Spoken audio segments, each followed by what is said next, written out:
All right, guys, today we're reviewing Partners from 2009, a particularly special film. One of those films where you wonder where to start.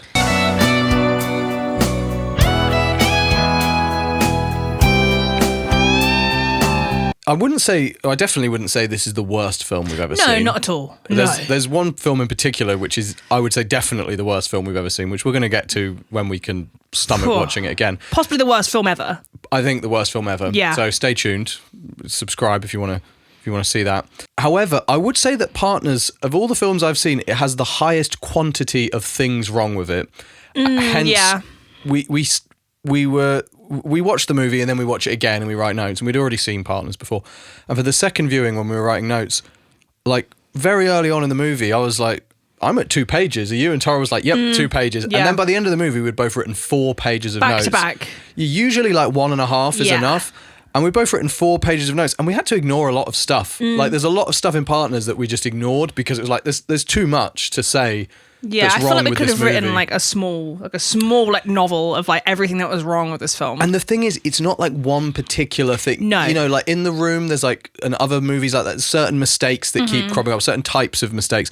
But with Partners, it's like every scene you're like, oh my God, this is Yeah. like a remarkably incompetent And something always film. new, like a Something- new. It yeah. keeps you on it really does keep you on your toes. Like it really keeps you, I think, engaged. Yes. So from shot to shot, everything is just a surprise. Yeah, and I really enjoy that because there's a lot of like, as a bad film, there's so Yeah. much depth to it that I feel like we'll watch it quite a lot more Yeah. times Yeah, in our absolutely. life, and it'll be added to our kind of roster, because a lot of these, they don't really bear repeat viewing. But No, but the second this watch of is- this one was genuinely very enjoyable. It has exactly Yeah. like you said. It has a level of depth to it that the director didn't intend to No. whatsoever. But it really does have like a level of like, I feel like we'll be finding new things that are bad Yes. about it, like on our like third, fourth, fifth watch. Because you get distracted by the minutiae of like the Yeah. you know the production mistakes and the sort of filmmaking errors that you don't even have that much time to focus on the plot. That's one of the No. things about it, is like it's very hard to sort of pay attention to the very simple plot, because you're just like, why is his like badge upside down, or like why did the camera just film a wall for no reason, Yeah. or why is it so close up, or why did they cut off the end of that sentence for no reason Yeah. whatsoever? Like, why was he like, put the guns down? And you're like, why is he yeah. like, why didn't they let him finish his sentence? Yep. So it's very distracting. So yeah. So Partners begins with, well, let's talk about what Partners is about. So I have here the synopsis from the director himself, and I think the way that the synopsis is written tells you a little bit about Yeah. the kind of the way that these guys think. it's and quite speak. a meaty synopsis. Normally, when you look at a movie synopsis, it's like quite short and it doesn't tend to be written by the director. But this one is literally, it's like cited directly from the director. And it's kind of, almost like he was proud of this synopsis, and he was like, people have to know this was me. And it's not really a synopsis. Like it's quite like a sort of detailed plot summary. Yeah, I think there was also in general with Partners a good amount of sort of misplaced pride Yes, in this absolutely. work, and a determined kind of Yeah. like, no, this is good, Yeah. this is great, and this synopsis is genius. There's some stuff I've learned about like behind the scenes that I will get into later, but that sort of reinforces that idea that people working on Partners felt that Partners was really good. So anyway. In 2008, Brooklyn has become a breeding ground for chaos and criminal elements such as the mafia and gang lords. NYPD detectives Christopher Perez and Steve Clarkson will work together as partners, trying to restore order and balance back to the streets of Brooklyn. A new figure has emerged in the drug world. A ruthless character named Peskin, closed bracket. Leader of a group of men bent on control of all of New York City. Willing to do anything to achieve this goal, Peskin sets out on a war against local gangs, mafia leaders, and the NYPD themselves. Clarkson and Perez must work together with federal agencies and criminals to bring forth an end to this psychopath's terror. It almost sounds like the psychopath is afraid and they want to like help him. They want to end his, they want to make Peskin, who by the way is described here as Peskin, referred to as Peskin, in the film is very clearly referred to as Peshkin. Yeah. With a H. Yeah. Perhaps that's just the way the name is written. It's like from a foreign language, but I like to think there's sort of like a kind of like a New York, yes. like almost maybe something like Jewish. Or a element Russian to Jewish it. kind of Yeah. name or something. Yeah. Yeah. We're not really told what background Peshkin is from. but it's implied that he's the next level. Yeah. Peshkin we'll get to Peshkin, but he's like the next level of criminals. Yeah. Like, oh my God, this guy makes the mob look like sissies. Talking mob, there's a lot of references in the synopsis to the mafia, but in the movie, the mafia is quite a short segment. The mafia are there. They're there, but they're not like, they really make it seem like the mafia is like kind of like consistent throughout the movie. Well, I would say the point is that Peshkin is supposed to dwarf the mafia, and it's not ever explained to us how he's able to so easily achieve this while seemingly operating at such a kind of petty level. But yeah, anyway, so the first most obviously noteworthy thing about Partners is the opening credits. Yep. How long are the opening credits? Is the opening credits and the accompanying scene? 5 minutes 35 seconds. Wow. Yeah, so we have 5 minutes 35 seconds, and are we seeing a lot of different stuff here? No. What are we seeing? It's genuinely just one fixed shot of the partners driving.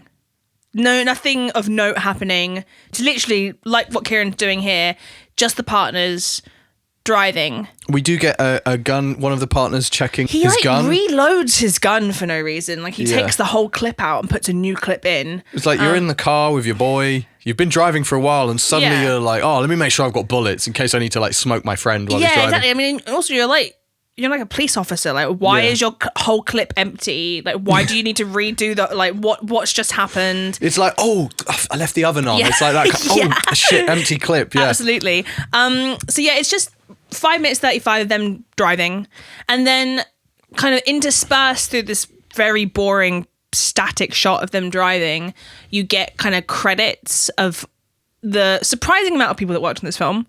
A lot of the same names repeated over and over again. Yeah, it seems like there was almost like a like family affair to this movie. Oh yeah. A lot of like, there's what's the name? It's the director's last name. It's like Iengo. I don't believe I have it here, but it is Iengo or something like that. Yeah, and it's surprising the amount of people whose last name is the same as the director's. I'm sure that's a coincidence. I think also, to be fair, that's aided in the fact that the director is credited with many, many roles in the production of this film. Absolutely, it's like he's an auteur. We haven't stressed enough, this intro is alarmingly long, the opening credit sequence. It feels much longer. Yes. I remember when we were saying, like, when we first watched it, when it finally ended, we were like, that has got to have been like 10 minutes. Because it's so, it's so boring and nothing happens. It almost sort of puts you into like a hypnotic state. It is. There's this hypnotic beat. Yeah. That's like, I've kind of forgotten how it sounds now, but when you've heard it for a while, it's like in your head. And then there's like this really odd, like creaking gate FX sound. Yeah, it's like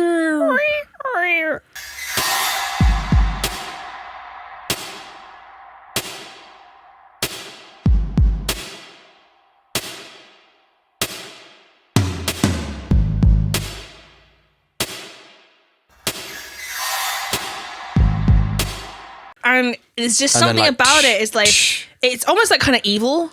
Something about it is just like it just feels unholy almost. Like the sort of like the hypnoticism of the beat and then the cutting. It's awful.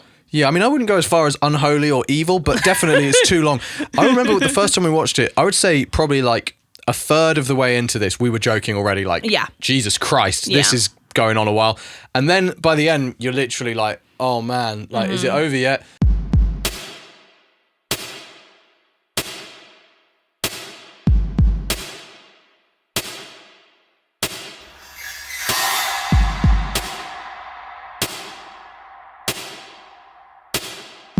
And then you look up and you're like, wow, it's ended. Yeah. And it's a sense of relief when it ends. I'd honestly say so. Yeah, and so during this scene, obviously, we're kind of introduced to the partners. So who are the partners? We've got, on the one hand, we've got a kind of Guido two-pack, as I like to call him. Who wears outlandish, garish stuff. This is Christopher Perez. Yeah. I'm surprised Perez is his last name in the film, because Perez is not a very Italian name. No. And I'm fairly sure this guy is not Latino or Hispanic.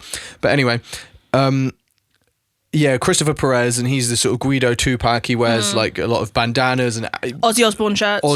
Yeah. Outrageous like red tribal t-shirts with like sparkly stuff on them. And he's like he's got a point to prove. Yeah, you know, he he's a does. bit of like a bulldog. You know, he's like a little fella, but he's really got a point to prove, and he's feisty and fiery. And then we've got Steve Clarkson. How would you describe Steve Clarkson? Khloe Kardashian. Just Khloe Kardashian. Like Khloe Kardashian, maybe like body double, but like especially in the face. I mean, the first time I saw him on screen, I was really trying to be like, who does he look like? Who is he reminding me of? And honestly, it's pre-surgery Khloe Kardashian. And you said a touch of Elvis. Oh, definitely a touch of Elvis. Yeah. Like if Khloe Kardashian and Elvis was some way like able to have a baby, that is what this character looks like.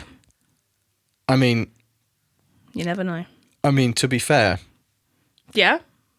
I'm not going to say it, but look, I also do look like Elvis, and you might think immediately when I say this, you're like, she doesn't really look like Elvis. But then when I pull up photos, I might even put one here. Put an Elvis photo. Specifically, you have to Google fat Elvis, and the similarities are quite shocking. Yeah, they are. And to be fair, I mean, I could.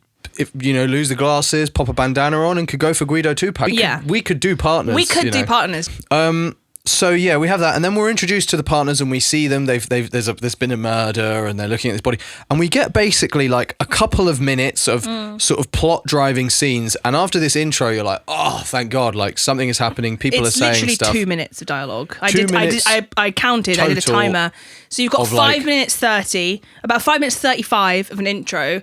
And then literally just short of 2 minutes, I think it's like 1 minute 58 of dialogue. You knew this guy? No, not personally. I was nosing through the FBI reports the other day.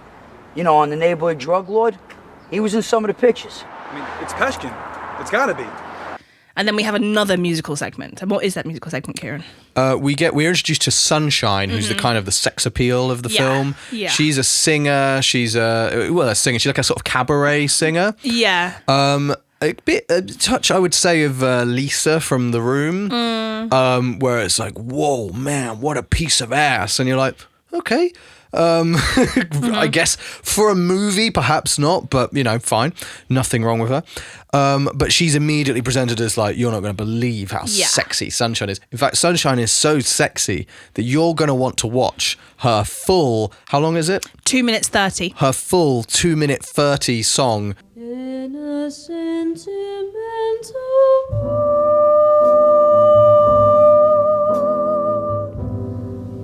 I can see the stars come through my room while you're loving. It's like looking at an open mic performance. It's like someone someone's filmed, friend has they got their filmed. mate at the back of the room to film their open mic, and they put it on YouTube with like .mp4 at the end of the title, and it has like 12 views. Yeah. And like maybe their mum has commented on it. Yeah. made this night a thing divine. The vocal performance is genuinely very grating, and there's this, because this film has what I describe as like the hallmark of like any kind of shitty film is the fact that there's no additional like audio equipment, the fact that all the audio is exclusively picked up by what I imagine is like the inbuilt mic of the cameras. So like if there's any like air conditioning units in the background or any like passing cars, you're just kind of hit with like the and you're like really struggling. Like it makes you work to like pick out the audio and to see what the characters are saying. It's real, man. That's the streets. That's the gritty life. The air conditioners, the buzzing of the, it's like, yeah. It's honestly like there's a scene in a kitchen where I guess there's a lot of like extractor fans going, and it's like, do you want to do like just do dialogue, and I'll recreate what it's like. It's like you're gonna talk to the family like this. You're gonna say you're gonna come here and disrespect me in my own place. How can you say this, man? I don't give a shit about the cops. I can handle them with ease. You stupid little fuck. Another thing about this jazz performance is that she hits some quite alarmingly sort of tinny high-pitched notes, and when you combine that with like the terrible sort of lack of any like real audio equipment, it really kind of like rings out. There's some resonance, some uncomfortable resonance. Uncomfortable resonance. But what's really uncomfortable about this scene is you're just sat there going, why am I watching this? Because it's not like in the meantime they're showing you, because the partners are they've come in to see this performance. You're not seeing them like going to the bar, having a drink, interspersed with the song, which would be fine. That's perfectly acceptable. And they're like, you're seeing them take their gun out or show their badge. Yeah. You're just seeing just Sunshine. Just Sunshine's performance, fixed shot. Very close up as well. A lot of close up face shots. And then they haven't even really tried to like tart her up. Like you think maybe they might, since she's meant to be like sort of like, the sex appeal of the movie, you think maybe they might have like had her dressed like slightly provocatively, but they've genuinely dressed her in like a really ghastly, unsexy, frumpy, horrible dress. So yeah, there's another one of those scenes where it's like hypnotic and it feels like it goes on for much longer than it actually does. I was quite surprised that it only went on for 2 minutes 30. I thought there was going to be another like 5 minute odd scene, but it really outstays its welcome. Yeah, much like Lisa from The Room as well. I would say the main problem really is they've given Sunshine like very bright blonde hair. Yes. And on a brunette, it just is a bit strange. I think Sunshine would look great as a brunette. But, that's neither here nor there. If you're listening, Sunshine, if you're watching this right Sunshine, now... if you want my advice on how you should look, then there you go. That's my advice from my glass house. That's a stone I'm throwing, but more of a kind of friendly stone throw from my glass. I've written something. I've written a kind-hearted message of advice on that. She's going to leave a comment and just be like, well, yeah, I think you look good with hair. Yeah, exactly. I think you look good with brown hair too. So anyway, we're introduced to Sunshine, and Steve and Sunshine immediately hit it off, and they go outside to talk and ask Sunshine what she knows about this murder or something. And then there's a very kind of awkward drive-by. So I feel like when the drive-by happens, the guy doing the drive-by is very far out the window. He looks... It's like a pop-up book. Yeah, you see... he's like a pop-up book. You see too much of him. He's like comedic. It's like he's out of the window from his waist. Yeah, like, from his waist up. Normally like a drive-by kind of meant to be like kind of cool, like in the shadows and like pew, pew. Yeah. Like from like, like maybe like the windows half rolled up. But this guy is like, see me, like how visible can I be? It reminds me of how you do a drive-by in the era of like Tommy guns. When like the Tommy gun couldn't fit in the car, and also back then you could just get away with crimes anyway, so you'd just be like out the window. He comes past and you don't really see him, you just see like I'm seeing way too much of this guy. He should be like in the car hiding in the dark. It's like a Jack in the Box. It's like a Jack in the exactly, that's what he's like. So he does this drive-by and the partners fire back with no like sort of gun. There's no kind of like there's no recoil to any of the guns that are shot in this film. They're literally like it's like water guns. Yeah, honestly. The partners clap back as you do without sort of any kind of tactics. And they sort of consider that like job done, sorted. Yeah. We're not going to. The shooter just drives off. And they're like, well, that's that dealt with because we're in like 1930s Sicily here, and that's how you deal with a drive-by.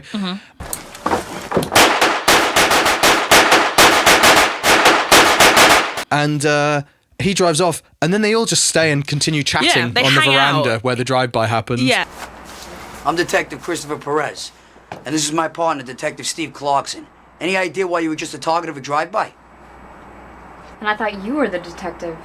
I would say they react to it on the level of like, for example, you're out on the veranda having some beers or chatting with someone and a wasp tries to sting one of you. Yeah. And you're like, and you sort of shoo the wasp away and the wasp flies off and you're like, cool, let's get back to chatting. It's not good that a wasp tried to sting you, but... I almost feel like that would have a slightly more heightened level of like, you'd be like, why did that wasp? Danger. That wasp fully came for me. Like these guys, they truly act like it just never happened. And then the scene ends with them essentially telling Sunshine, like, just like watch out and like be careful. And they're at the jazz club, so you're having to assume that Sunshine then has to like walk home after an attempt on her life. Like, quite distinctive person. Yeah, they just sort of, they're like, cool, hopefully they don't try it again. Yeah. They're not like, you need to be under police protection now. Someone just tried to do a drive-by on you and 2 police officers, by the way. Yeah. But no, it's not really a big thing. No. All right, so just go home and relax. We'll be in touch, all right?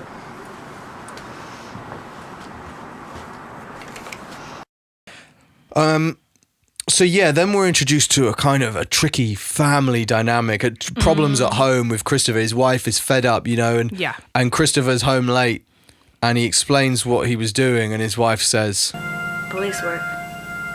It's always police work." Well, Yeah, he is a policeman. Yeah. So, you know. What else is going to be like? It's an ice cream shop. Like, Yeah. He's not going to be, he's not a baker. no. And yeah, there's this kind of dynamic between Christopher and his wife, who are quite an odd pair. Yeah. She seems, I'd say, quite like a low-key, not very sort of ostentatious person. No. Quite like just normal. And Christopher is quite a bold character. Bombastic is the way I would describe, yeah. Quite an outrageous looking character. They're a strange pair that you can't imagine. I will say, I think their pairing in terms of acting and chemistry is one of the better pairings in the film. Yeah, it and is. I think she does a fairly good job of pretending that this somewhat ludicrous man is in fact the love of her life and her husband. Yeah.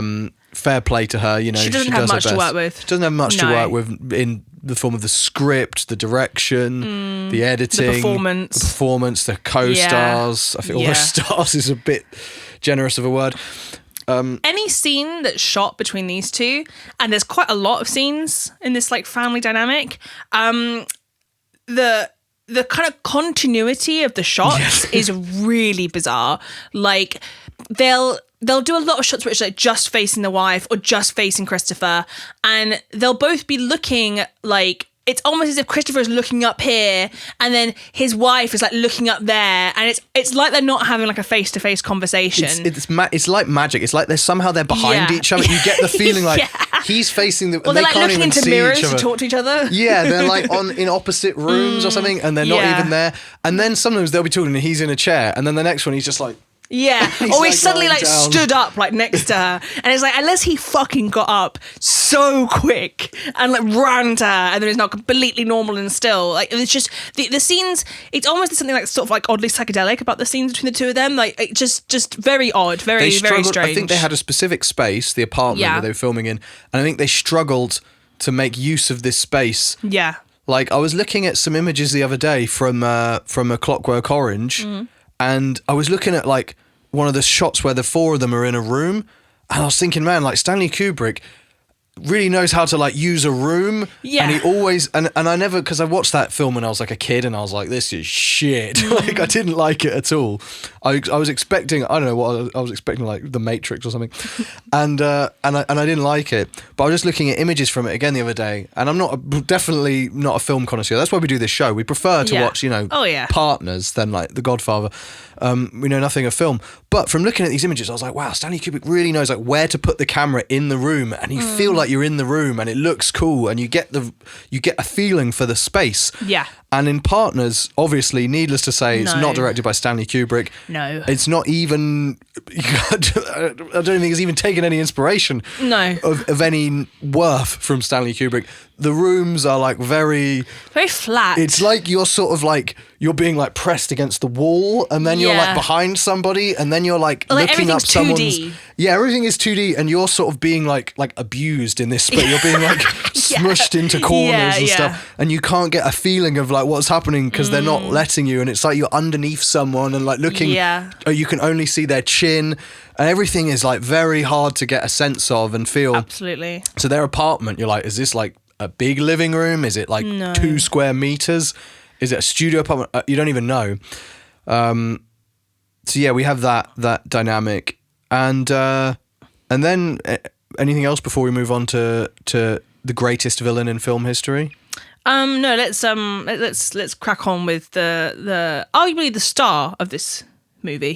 Probably the role that you would see on the cast sheet and be like, I want that role. You know, if you're really Yeah. looking to prove yourself as an actor, and boy, did he look to prove himself as an actor. You can really tell, like, sort of like dripping throughout his performance is this air of like, I'm fucking killing this. like I'm literally like Heath Ledger in The Joker. Like I'm Joaquin Phoenix. Like I am just Daniel Day-Lewis. Like he thinks he is killing it. You can't fucking touch me!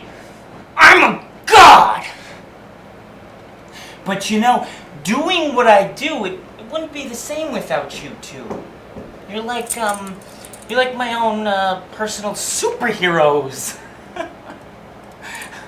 You make it so much fun! Don't let it end! Don't! And it's one of the most like sort of just really unenjoyable elements of this is like just how much you can see in his eyes. Like he's giddy with how good his performance is.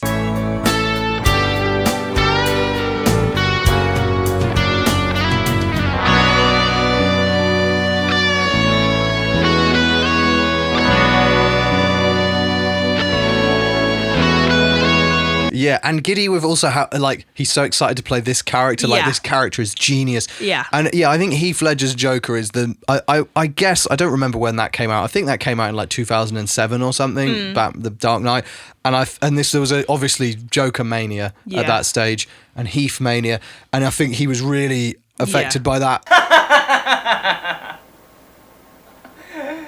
He's crazy. He's meant to be like, ooh, nice try, officers. Ooh, I like your shirt. You know, he's just like always subverting everyone. And when they try to get him, he's like, ooh, you want to play and stuff. You know, he's like really kind of like, he's not a conventional tough guy. He's crazy. No, I call shotgun. No, I call shotgun. I get it. I want to front. Get in there and shut up. Where we going? Where we going? Tell me. Game time. I get shotgun the rest of Shut him up! Yeah. Like you put the gun to Peshkin's head and he's like, "Wah!" He's Yeah. that kind of guy. And you're meant to be like, you can't stop this guy. And it's like, I think just like one punch square Yeah. on the nose. Like, I'm not a tough guy, but I see Peshkin. I'm like, I could uppercut that guy into I oblivion. feel like I could probably beat up I feel like the Peshkin. two of us Yeah. could do a Oh. much better job on Peshkin than the partners did. Yeah. Like, just Peshkin is, I don't know. So Peshkin is, I would say, the worst villain in film history. I'm going to say I can't think of a worse villain than Peshkin. One that draws so much attention to himself as a dreadful villain. Physically, I would say he reminds me of the kind of the Jewish half of Drake. You know, Drake is like half black, half Yeah. Jewish. Peshkin, Yeah. I feel if you remove the black half of Drake, he's kind of like that. A little bit also Screech from Saved by the Bell. Screech from Saved by the Bell, yeah. So we've got Peshkin and yeah, he's meant to be this guy who's so crazy that like the mob can't even stop him. And again, No. we're not shown the mechanic. Like, what is it that Peshkin is doing that's Like his so rise to- different from other yeah. gangsters? It seems to just be like he's just like kill them all. Yeah. And then his like two different goons are like, okay, boss, okay, Peshkin, and they do it and it works. And that's the only. It's like, oh, no one ever thought of this before. None of the other mobsters ever considered just killing each other, I guess. And there's some moments with Peshkin that like you're really having to kind of extend your like disbelief, you know, you're really trying to like there's some stuff there where it's like really wow, he had his own, he hired his own like ambulance actors and like his own EMTs, like really. You know, you never can trust anybody these days, can ya? That's why I hired my own EMT and ambulance to get me out of there. Then when you're seeing him, it feels so small time. It feels so like it looks like someone who's just begun like doing drugs as an adult, let alone Yeah. like selling them. It looks like, you know, like when he turned 30, maybe he got into sniffing a bit of the marching powder and started wearing a fedora and yeah. doing like pickup artistry or something, and that's like as wild as his life gets. Yeah. And he's always in very humble surroundings. Talking like the pickup artistry stuff, there's also quite a sort of repulsive, sort of sexy undertone to Peshkin that I really, really didn't like. Like there's some scenes with him and his like his I don't know really know what to describe her as. Like his Well, she's a lady who, well, we won't spoil it yet, but she's with Peshkin a lot. Yeah. And she's kind of like his piece. His piece / assistant. Yeah. And there's a lot of like this weird sort of nibble kissing going on. I get the feeling that maybe like one of them had a partner in real life. Partners, hey? What can you do? Can't live with them, can't live without them. That's the point of this movie. One of them had a partner in real life, a romantic partner. And although I'd like if there was like a double entendre in the title, if there was ever a sequel and it's revealed that they're more than just partners, Yeah. they're partners. The two that would be a titular really partners. surprising. That would be. I don't think these types of fellas would really. No. Be read the script, be like, what? I can't do the Italian American voice, as you can tell. Just I don't know what that was like. What? That's my impression of what? He doesn't sound like that. But yeah, it's like they didn't want to really kiss each other. And they're kind of like nibbling on each other's mouths quite grotesquely. Like a sort lot. of like rats. And then, so we have a scene early on with Peshkin where we're introduced, so we're sort of told he's more powerful than the mob. And he goes to meet the mob, and you mentioned about the air conditioners. There's this scene, it's in a kitchen. It's one of the most noteworthy Peshkin scenes, partially because you can't hear a word anyone is saying. No. More families, more partnerships. Just one law. My law. My grandfather used to own these streets. I come from a long bloodline of powerful men. Let me tell you something. We've been doing business a lot of years. And no little fucking punk is gonna come in and take it over. So he's trying to intimidate this mobster. And the mobsters in this film, there's a lot of guys in this. Because you know when you see some shows, like, you see like a crappy mafia film, like Gotti, or you see like Oz, and there's like mafia characters in it. And you're like, right, these are kind of the guys who couldn't get into The Sopranos. Yeah. And then you might watch like a shitty low budget film and you're like, these are the guys who couldn't get into the shows that the guys who couldn't get into The Sopranos were in. Yeah.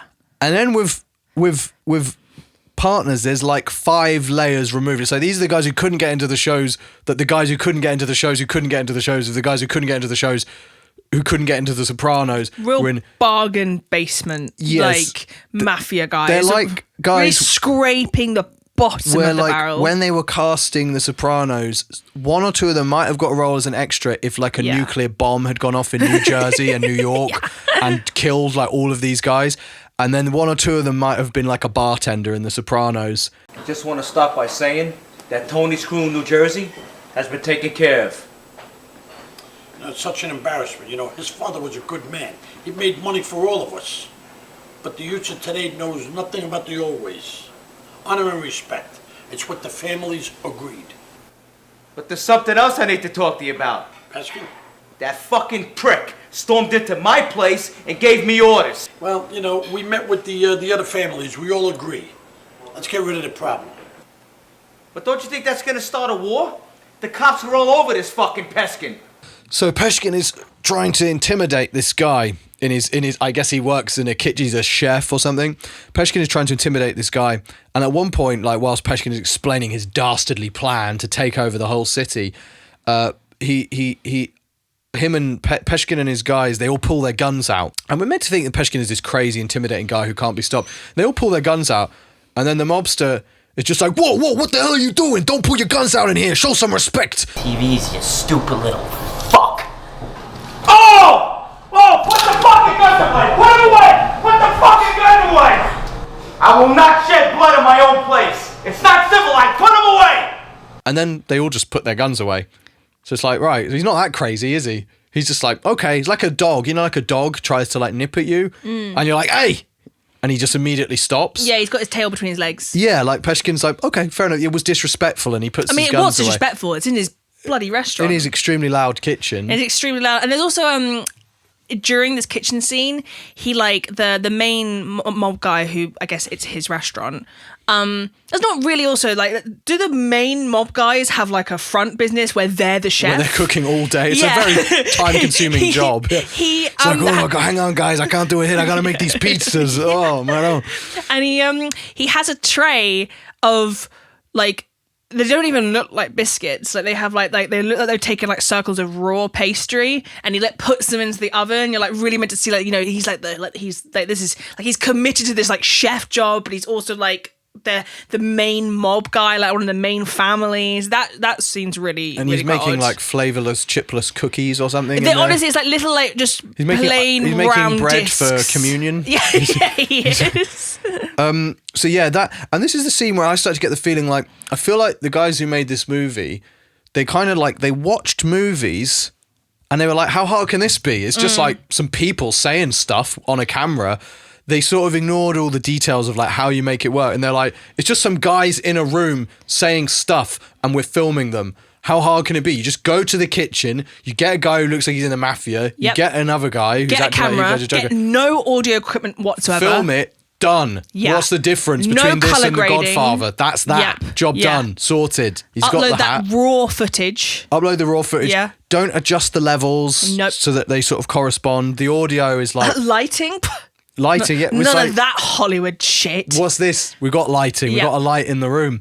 So it's like that. I like to think that in his mind he was going for like really gritty realism. Yeah, it was you know like, that, like Swedish Dogma 95. Yeah. So yeah, speaking of the levels being all over the place, we then get to the third hugely indulgent and somewhat God. unbearably long scene.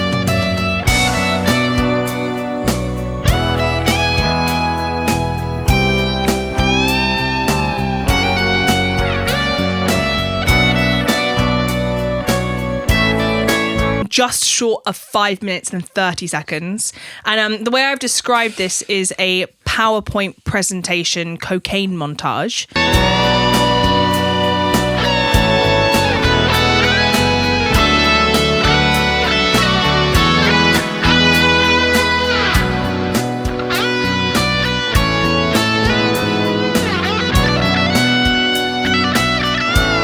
Real PowerPoint stuff. Yeah. And there's a lot of just straight up repeated footage. Yes. And again, similarly to the intro, there's a fixed shot of Peshkin, his girl, and like I guess his One one of of his his goons. And the lighting is all hideously Horrid. red, and they're doing coke together, and they're it's like they've never even seen someone do Yes. cocaine. I honestly think you could probably get like a 9-year-old and ask them what do you think happens when people take cocaine? Yeah, like you've seen Yeah. movies. They could do a more, hopefully not, but you probably have really seen more movies. Where people do realistic cocaine. interpretation of it. Like they're doing it, and Maybe a 9-year-old who's not grown up in the best home. Probably. They're like, yeah, I can tell you what coke's like. Sure. Yeah. They're behaving almost as though it's like spicy. I feel. Yes, they They're are. sort They're of like- eating a really hot curry. Like, you know, when you're doing for fun, you're having like some doing a hot wing challenge or someone's put something out on the table, like some Yeah. Pain 100, and you're like, oh, try a bit. And, or like oh. you're doing hot ones You're with doing Sean hot Evans. ones, and they're behaving very strangely, and then it becomes almost. It's treated as like a psychedelic experience. Yes. Like they're kind of like, and Yeah. like it's like reality is bending, and there's this music, and There's a lot of nibble kissing. a lot of nibble kissing Yeah. where his goon is just sat there watching them kiss. It looks basically like the worst sesh of all time, I would say. Like just the Yeah. worst. Like you'd be like, no, I'm all right. I'd actually rather stay sober, even Even though if you've the coke got was that free. pile of coke on Yeah. the table. I actually don't really want to be in that weird room Yeah. where no one says anything and we all sit in chairs and sometimes you guys kiss and it's Mm. really dark and red and there's this deafeningly loud song. Which Really is, horrible. I think that by far the loudest part of the movie. Certainly a lot louder than the scene that follows it. We take care of the problem? No problem. We're going to take care of it. Let's go Let's take care of it. Come on.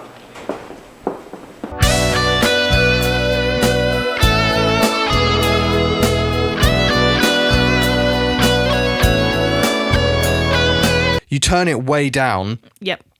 and And it's still somehow like blaring out the speakers. blaring. Yeah. It's like you turn it way down and then you get to the next scene and you immediately have to turn it way Yeah. up because you can't hear a word they're saying. It makes you this film. You're like it makes you like a very active participant. Like not willingly, but you have to like really like work for this film. Like you have to really like pay attention to what people are saying because you can't hear them over like the extractor fans, or you have to like constantly get up and like turn the volume up or turn the volume down. It's like an interactive movie. It is, yeah. I would say probably the partners are probably the best part of the film. What do you think? Yeah, I would have to agree. Yeah, I sort of like begrudgingly agree. I think like for their awful bants, they're kind of like, hey fellas, like having bants, and they're kind of like jokes and the dynamic between them. I'd say it's probably is to be fair the driving force of the film. Another thing I'll say is like the story is the least of their worries. The story is It's compared fine. to the rest of it, Yeah. the story's absolutely fine. The script is not even that bad. Do you think they could have turned the story, just the story, into like a Hollywood blockbuster? Yes, I do. Yeah. More or less. If Yeah. you get like Quentin Tarantino on there, maybe even keep a couple of the actors. Sure. Yeah. Yeah, you could keep one or two and you could Not many. make- Not many. No. I was thinking on the second watching of this, the guy that I think looks like Khloe Kardashian crossed with Elvis. There's a scene at the end which we will get into where he looks alarmingly like Elvis, and he also says some stuff that's very Elvis-esque. And I was like looking at him because they've just not that long ago they did quite a few like Elvis films. That one with Jacob Elordi and that one with that other guy, Austin Butler.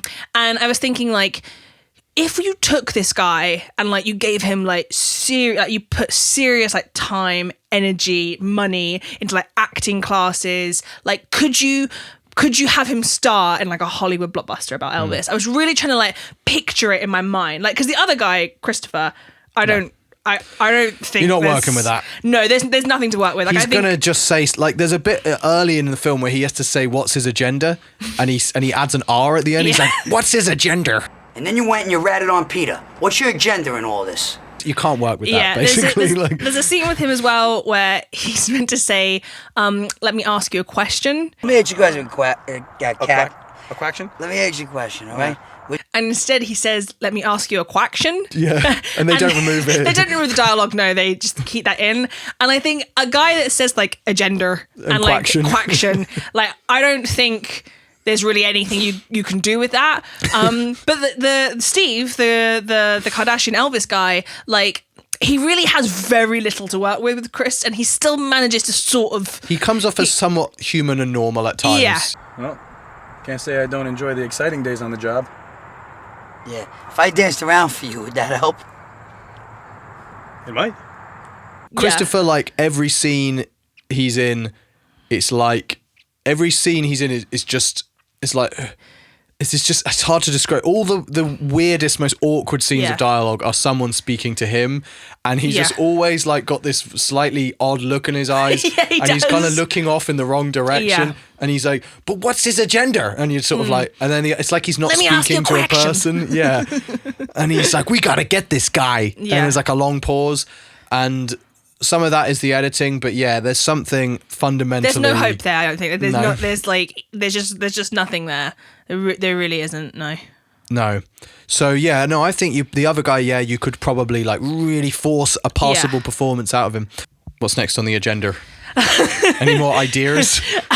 So immediately following the 5 minutes 30 cocaine segment, luckily that's the sort of marks the end of the really long extended music segments. We're kind of freed from the shackles, the oppressive shackles of that. When you watch those for the first time, the second time it's kind of funny because we're writing notes because you're prepared for it. You're prepared. I remember the first time I watched the movie, particularly that scene. I was like thinking, can we just turn this off because this is getting really tiresome to watch. Yeah, particularly after like you've sort of been kind of almost like you've been like fluffed. You've been like prepped and prepared by the first. I ran the numbers, and the first 10 minutes of this movie, 80% of that 10 minutes is just musical segments. Yeah.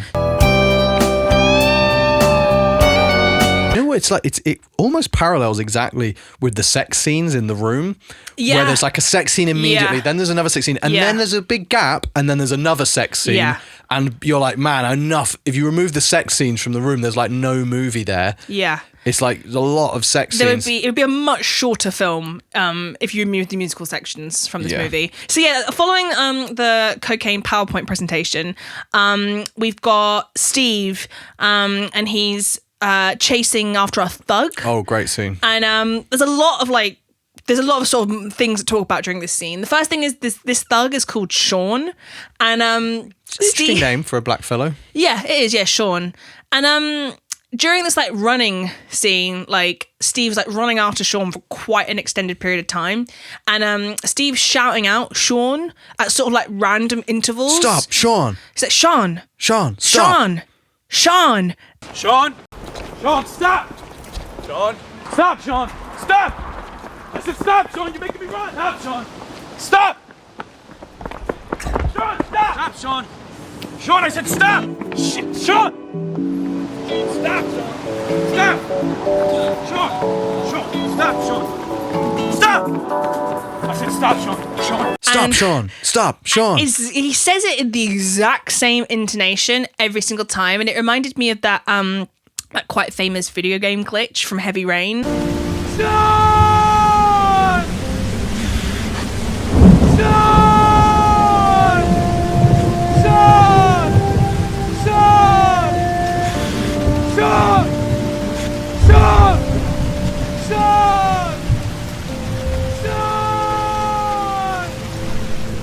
And then finally, when he like catches and apprehends Sean, because he wants to get some information about like the streets and about like this like crime war that's going on, Steve's shirt is like tissue paper thin. Yeah. Like it's made out of cling film almost. It's like satin, like a lingerie kind of thing. Like so a thin. negligee. Like he's wearing like a vest underneath, and honestly his shirt looks like there's like those gag items of clothing that like dissolve in water. That's honestly what his shirt looks like. It looks like if it rained he would just be like bare chested. It's like the vest is on top of the shirt almost. It's really, I'm gonna put the clips in here. It's really like you think maybe they could have like splurged out and like maybe gotten a slightly better quality shirt. Like he's meant to be like a police officer, you know. He's not meant to be like a dialer stripper. He's turning up to work in lingerie in like silk, like, sort of a sexy number.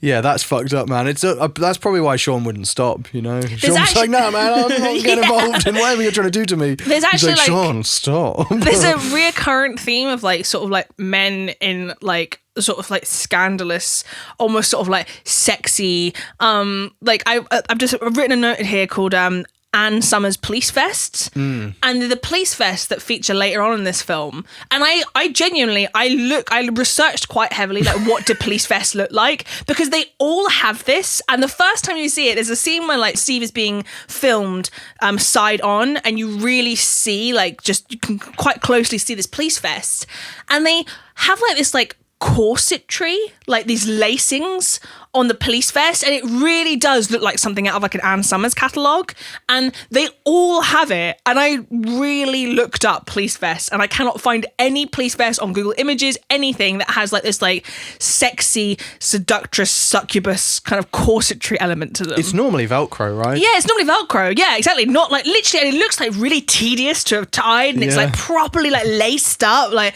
they're like burlesque dancers or something. There's also, I don't know, again, maybe this is like standard issue, but there's also NYPD turtlenecks, which I was not aware of at all. Yeah. I don't really see why the NYPD need specifically NYPD turtlenecks, but they have those. The set design is very weird. Like there's a scene with Peshkin where it looks like in the background in his room he just has like a hard hat balanced on top of a tower fan, which we'll put an image of. It's very strange. Make mark of this day. Everything we have worked for has led up to this moment. This very moment. There's no more mob. Italian, Russian, black, nothing. Sunshine's apartment is fucking horrible. Really ghastly. Like Sunshine's apartment is absolutely disgusting. Like the apartment of like a schizophrenic like bag lady that has like 100 million cats or something. Yeah, really weird. Really like green and like ghastly, like a hospital ward. It's like an apartment that you would have in like a nightmare. Yeah, it's horrible. Anything filmed outdoors is awful. Yeah. In general, one other thing I noticed is a lot of the scenes where people are speaking to each other remind me of like an old Resident Evil game. Do you remember the cutscenes in the original Resident Evils where there's these very oddly long pauses and everyone's like, and it's just really sort of like feels like you're in a dream, you know? Yeah, this whole film sort of feels like a dream segment. Yeah. There's a lot of like nonsensical stuff that you don't really kind of see in a dream. Like there's immediately following the Sean scene, there's they go to like meet these like other criminals. This guy that's meant to be like from like the Caribbean, and his accent. Receive me and my brother. I would have chop his balls up and send them to you. I might have heard he's chopping up a large shipment up in the bush. All I want is a med on a platter. We want to turn on the TV and see that Babylon finally get something right. You see me? He clearly isn't of any kind of like island heritage. For sure. I could have dubbed his lines way better. Absolutely. And there's a guy, like one of his like sort of like goons, is there holding a pump action shotgun, like a pistol. No, he's holding it like just like pointing it up into the air. Like it was quite tiring on your wrists. Yeah, it's like a big old pump action shotgun. And he's honestly holding it like as a little like. Whilst like opening the garage door and stuff, it's just fully like, yeah, and also. They're dressed like they tried to make them look like big time. It's a bit like with Peshkin, like they're telling you like these are big time gangsters, and he's wearing a suit. This Jamaican guy, a sort of gold foily sort of like. But he's in like a very cheap, nasty garden, and his boys are dressed normally, and it looks like they're in like cheap garden furniture. Yeah, and it's like, oh yeah, these guys are big time. It's around the back of a house. He's wearing a suit outdoors in his garden. He must be really. Oh yeah, like, big time stuff. Yeah, there's a lot of that, like where a lot of the film really has the feeling of. Something you film with your mates when you're 12. Yes. Like when you try to make your own film, and again, you're like, how hard can it be? You just film stuff. You just point a fucking phone at Nokia like 210, us. Yeah, just I'll be the gangster, you be the cop. Easy, done. I wear a fedora. I'm a gangster now. And a lot of it feels like that. It feels very, very cheap and nasty, basically. Yeah, it really does. And anything outdoor, like the indoor stuff is bad. The outdoor scenes are all very ugly. There was a thing you noticed that a shot you're going to put in. Which shot? Where they filmed the random. Oh yeah, there's a lot of like throughout the whole film. There's a lot of like kind of like epilepsy-inducing sort of jump cuts, and then there's a lot of like B-roll footage that they put in for no reason, not even to kind of like, you know, sort of like a breather between shots. There's one bit where they just, for like 1 second, you're getting this like shaky footage of like a bush. You understand me?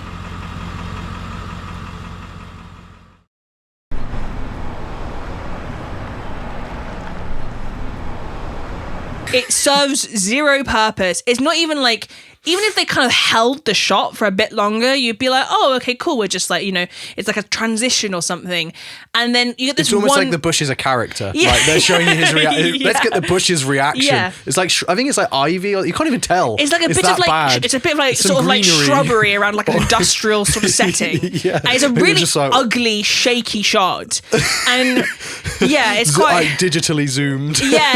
It's really like, it's a lot of the film, you feel like maybe some things are in there accidentally, or like at least the outdoor shots, like, because they've got the lighting of the sun, at least you can see things. There's one shot in Sunshine's ghastly apartment. There's like a bedroom scene with her and Steve. You can't see anything. It's really dark and you can't hear anything either. It's like you're kind of like, I don't know, it's like you're kind of like in the bedroom, like watching them. It's like, for example, we filmed the first few videos for this channel and we filmed them using the ultra wide lens. And because it's not super bright in here, the iPhone like ultra wide lens sometimes doesn't look that good. And we saw these first few and we were like, that's you know, we really must switch to the normal lens and or we'll do some colour reconfigure grading everything. to fix the... We'll really try and Yeah. like, because it's not, and that was like a little bit grainy. Yeah. The shots in Partners are like they're so blurry and It's like grainy. someone's wiped like Vaseline all over the lens. Yeah, and then like digitally compressed it to save space Yeah. and turned it into like Yeah. a 20 megabyte MKV. And like it was It's also like a cataract simulator. yeah, it's really shocking, like the level of and like you say, like some stuff is understandable, like okay, some people just can't act very well, whatever.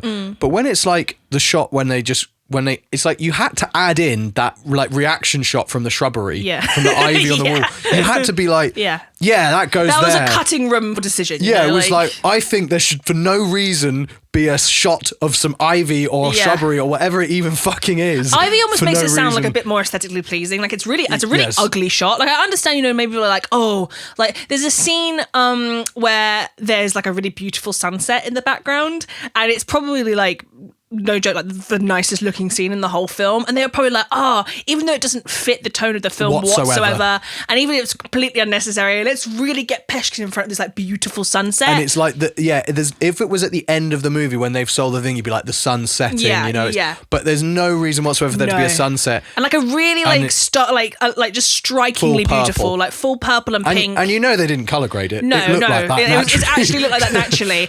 And you think like you're like, okay, cool. Well, you know, they had to make do with what they had. You know, they kind of felt like they were given like this little gift of a beautiful sunset. Keep it in. But the shot of the shrubbery is just really ugly, like a really waste of film. You know. Again, like they probably watched another movie and they saw some of these little cutaways, you know, and Yeah. they show you the waves or they show you, and they were like, we need to do that. Like we need to get some shots of stuff. There you go, done. They just filmed that. Should we have a pizza break? Sure. Cool. We had, before this video, we had pasta, and now we're going to have a little break and have some pizza. Very Italian American. We're like the partners. Yeah, you we know? are. We really are. And when we get back, I'm going to tell you guys about the caked up Aryan. That's all I've written here as a note, and I'm really excited to talk about it. Good.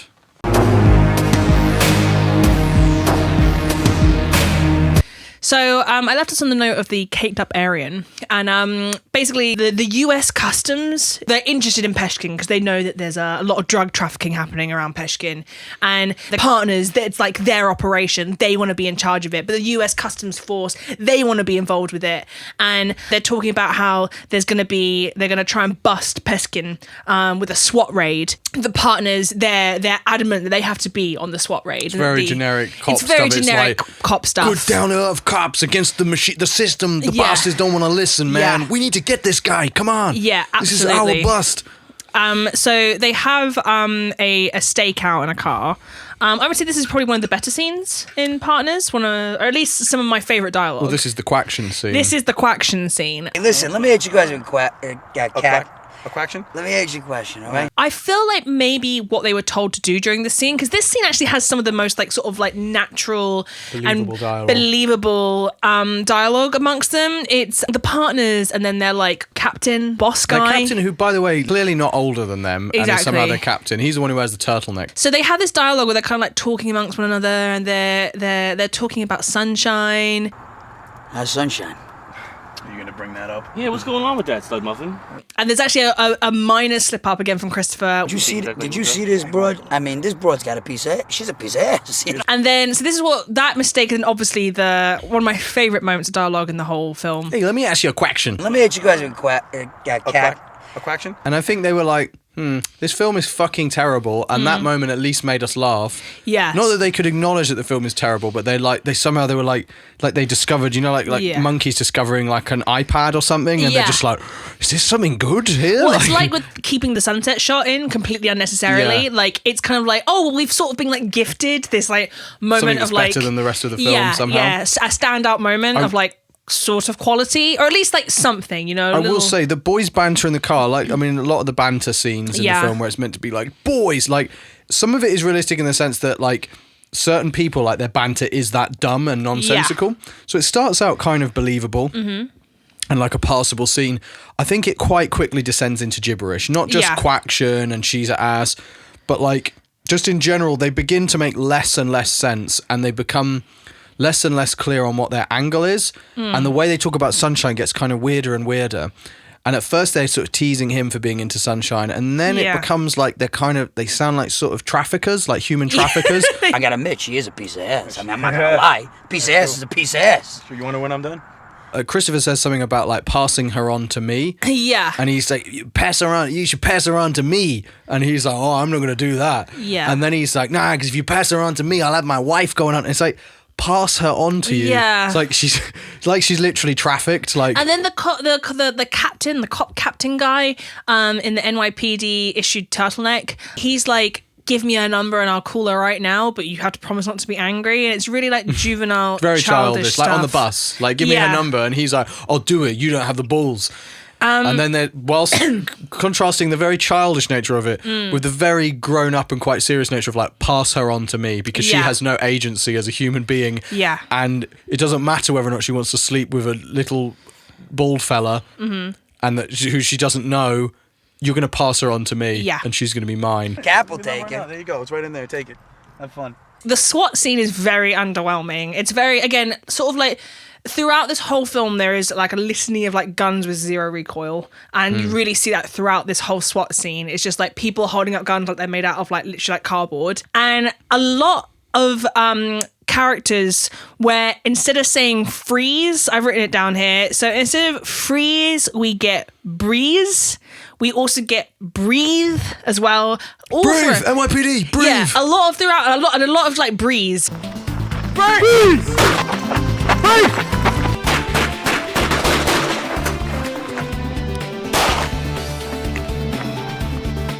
Breathe! Breathe! Get down! Get down! Get down!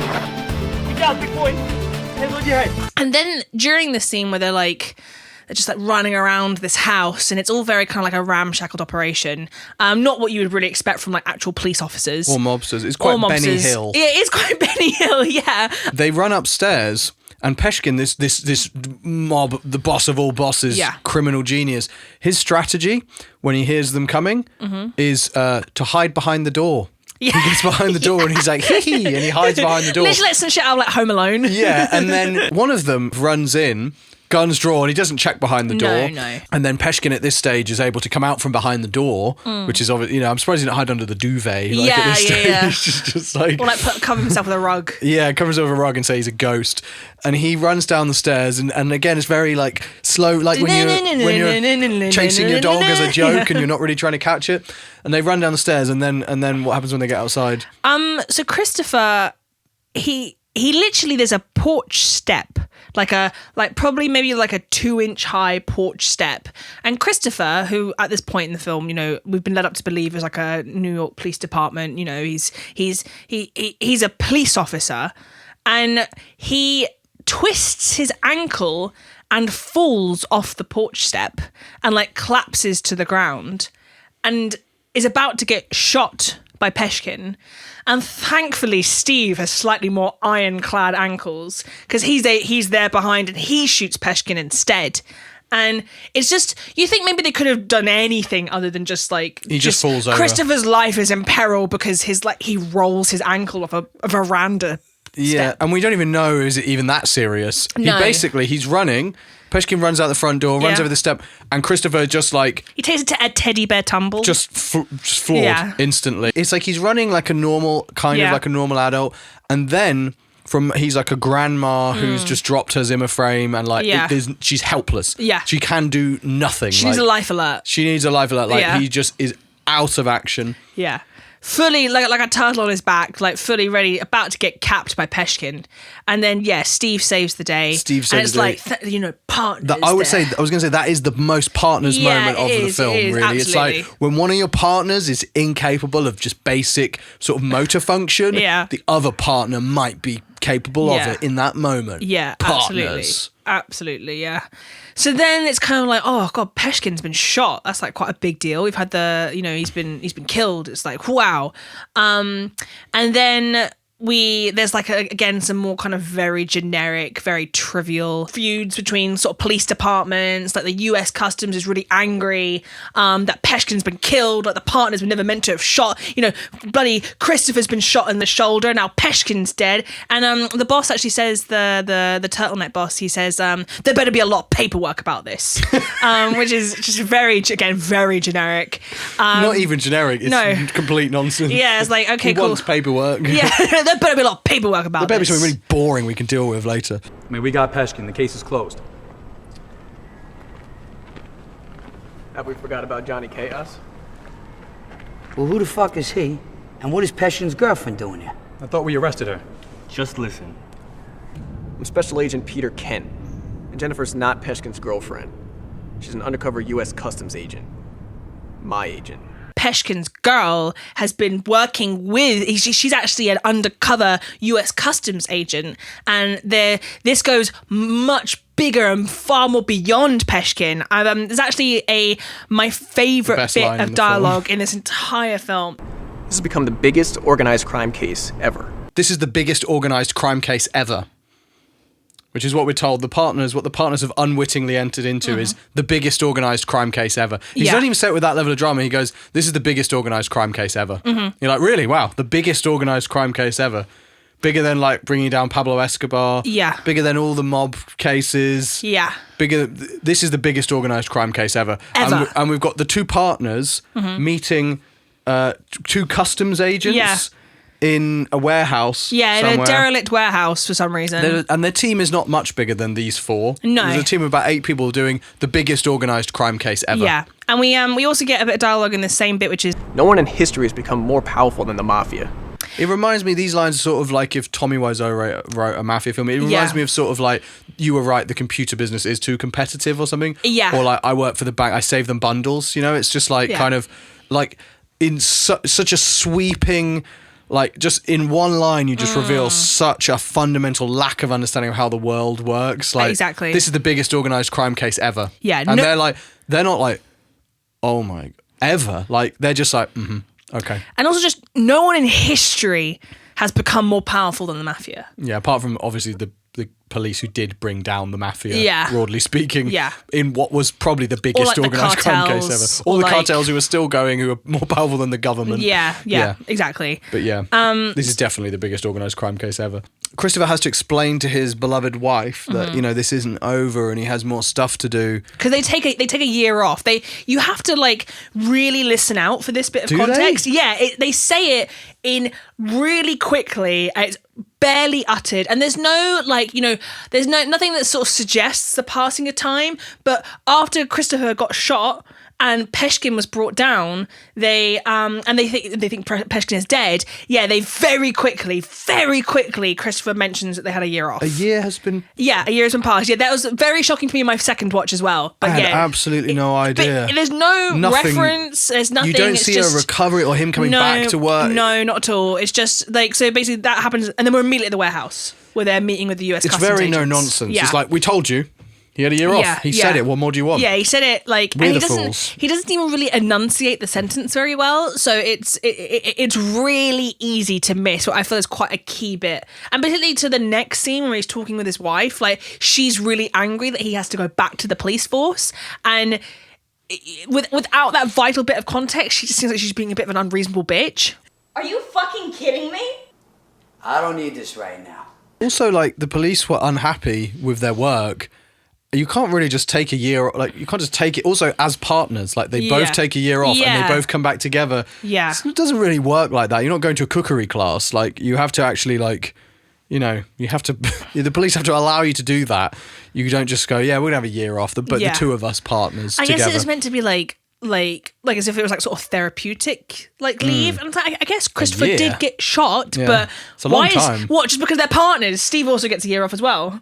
Yeah, like, I feel like even if your child died or something, you probably wouldn't take a year off from the police. You know, it's meant to be quite tough work. Yeah. So, so they have apparently this year off. Yeah. And then he's explaining to his wife, and his wife has another good line when he tells her that he's going back. She says, I thought it was going to end with Peshkin.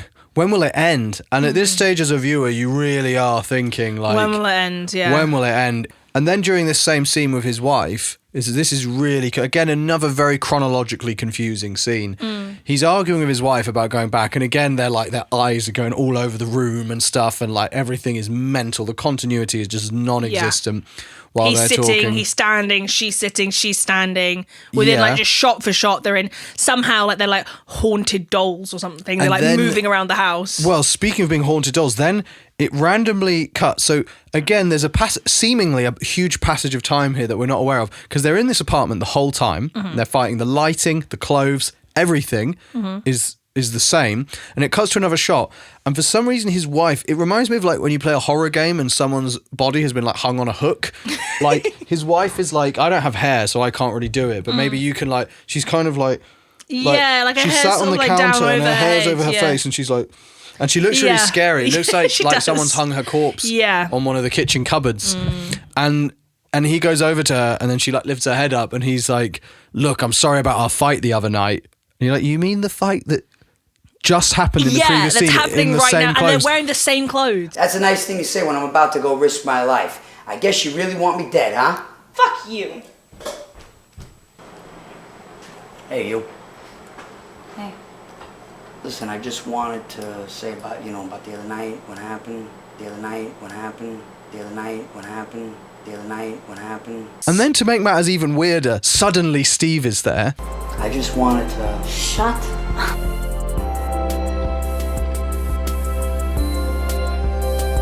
I guess it's meant to be funny because he's like, he gets all awkward and he's like, I'm gonna wait outside, and it's like, it doesn't scan as a joke. It's just very confusing, and you're still reeling from like, our fight the other night, and they're wearing the same clothes. And they're in the exact same setting. Everything is identical except she's gone to the kitchen and gone. This film really struggles to wrestle with the passing of time and like the it's almost as if, like, again, that's another thing that makes this film oddly like a bad dream, is that like the concept of time is just it just doesn't exist. It's that's a completely alien concept within the Partners universe. I must say, we're hypocrites in that regard. We've done the same thing. We've actually skipped past two very key scenes prior to the raid, which we'll briefly touch on now, as good a time as any. So before the raid, actually, we forgot, there's an interrogation scene. I was just thinking of that, yeah. We missed out the interrogation scene where before they do the raid, because they catch Peshkin picking up a bag of drugs, but this apparently... is during the sunset scene. Apparently that's not enough, and they're like... Yeah. You know, in movies it's always like they can get the criminal on small charges, but they want the big charges. But in this, they get him picking up like a duffel bag of drugs or something.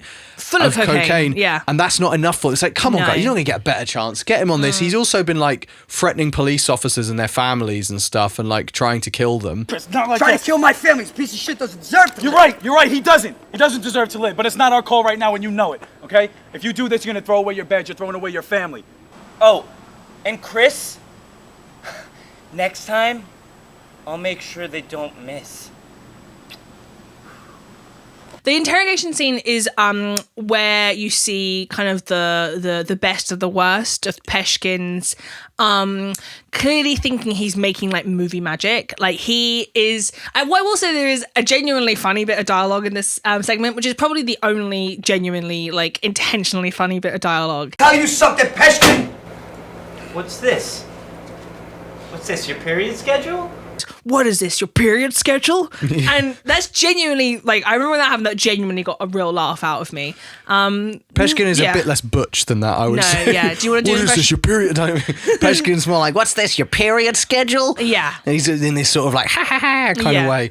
But yeah, that was good. And also then we have the weirdest edit where they go to rough up Peshkin. There's a lot of dodgy edits. There's like silent pistol whips. There's a lot of scenes as well where people get shot. I think even, for example, the scene where he trips over the step, I think maybe we're meant to think that Peshkin has shot him. There's a lot of very confusing action where you have no idea, has someone been shot, the bullets are really late, or they don't make a sound, and all of this. But this scene in the interrogation room, they go to rough up Peshkin. I don't even remember. It's so confusing. It's like they go to like maybe to hurt him, and then suddenly it's like we're just like looking at the floor or something. No, or we're looking at like Steve's ass. Yeah, like it's just like literally just like the back of Steve, and you don't see anything. It's really confusing. It's like they've both like alarmingly gotten up to like swat a bug away from him or something. Like it's like there's like a kind of like kerfuffle, and then you're seeing like Peshkin sort of look in pain. And this whole scene is, it was really, really tedious. It's really, again, like Peshkin just really thinking, he's like channeling Heath Ledger in the Joker. It's like the Batman Joker interrogation scene. It really basically, is, where they're like, but at least in that, you can actually see Batman like twatting the Joker. And there's another really good bit of dialogue here where their boss, the police captain, he comes in his NYPD turtleneck.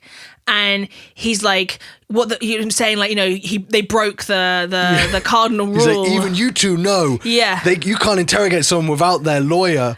And it's like, I mean, you should do that, obviously. And then Christopher, he says, "Come on, Cap. This piece of shit doesn't deserve a lawyer." It's like, that's not how police work. That's just not how it works. Don't worry not about how you do what anything. He deserves. Yeah. What he deserves is to go to prison, and you're making it very difficult to do that. So they had to let Peshkin go because they fucked up this, and they did an interrogation without a lawyer being present. But and these are the guys who get to deal with the biggest organised crime case ever. Yeah, ever. Yeah, exactly. So that's why they then go do the and before the raid, they're getting a crew ready for the raid. And we see one of these very awkward, intense close-ups of Steve. And we're hearing this really loud crowd noise. It reminds me, if you ever played on the SNES, Mario All-Stars, a bit before your time, Tara, but Super Mario All-Stars, a little bit before mine as well, to be fair. I'm not as old as I look, but my brothers had the game, and I used to like playing old games. But it's okay. I'm 32, okay? Not 45. And if you've ever played that, there's a noise at the beginning of the game, this really shitty, like fake crowd noise that you'd expect from a SNES game. You know, it's like there's just this sort of like, blah, blah, blah, blah, blah, like kind of crowd hubbub sound. And then it like just really quickly fades. It's like there's the biggest crowd ever in this police meeting room. And then it's just like, it's just gone and it's silence.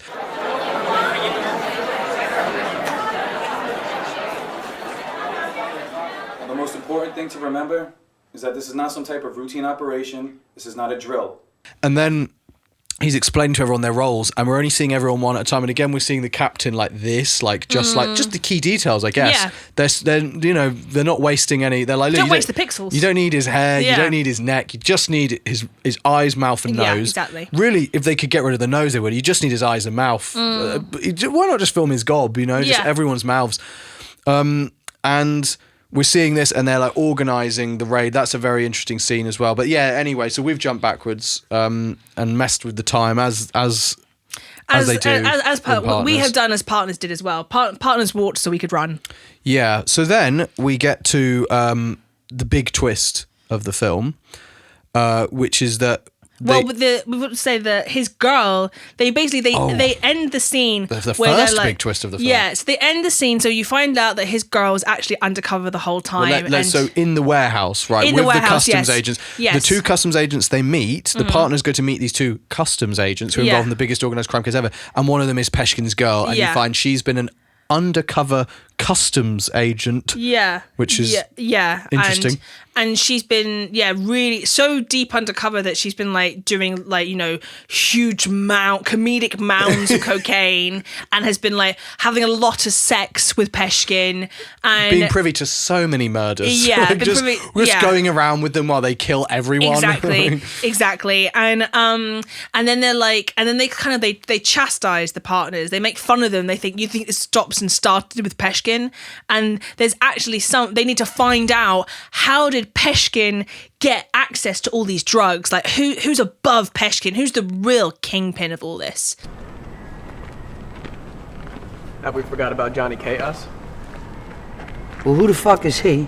And what is Peshkin's girlfriend doing here? A lot of real criminals have names like Johnny Chaos. Yeah, exactly. And so she says, Peshkin's girl, she says, well, Johnny always was like really into me, but wouldn't dare make a move on me when Peshkin was around. So she's going to go meet him, and then maybe then they can, she can find out what happened. And so she goes to meet Johnny, who's in a garden by a pool. And she's like, Johnny. And then, dun, dun, dun. Johnny. Hey, Jen! Peshkin? What the fuck? What's the matter? Never seen a ghost before? It's Peshkin. Peshkin's alive, which is, as far as, it's pretty, it's pretty textbook as a movie twist, but you're like, okay, all right. Normally it makes a bit more sense when you've seen a guy get like shot loads of times, but Peshkin is alive. He's for some reason got one of Christopher's red bandanas on his head. Yeah. And he's alive.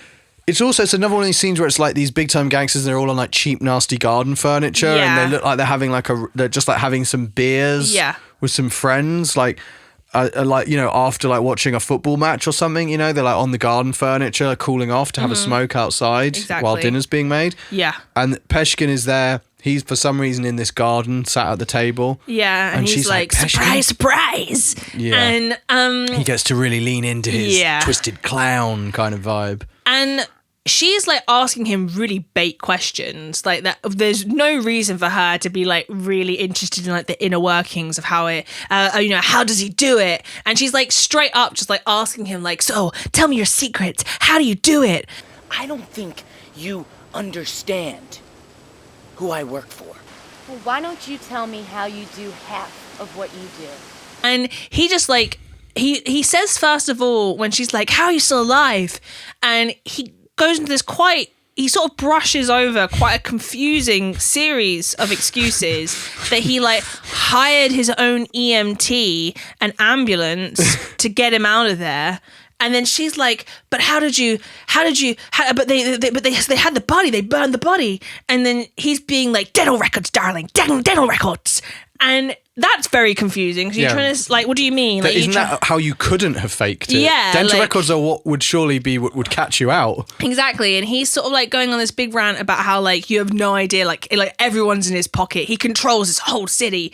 And then after like a very little sort of like questioning, and you wonder perhaps maybe why didn't she just ask these questions much earlier on in this undercover operation, which you find out this has been going on for 2 years.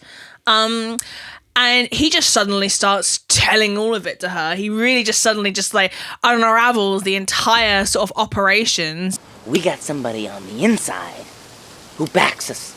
And you find out that the head of the DEA is supplying Peshkin the drugs that they take off the drug dealers, and then Peshkin then sells those same drugs back to the drug dealers. And it's kind of like, okay, that's somewhat coherent, I guess. It's genius.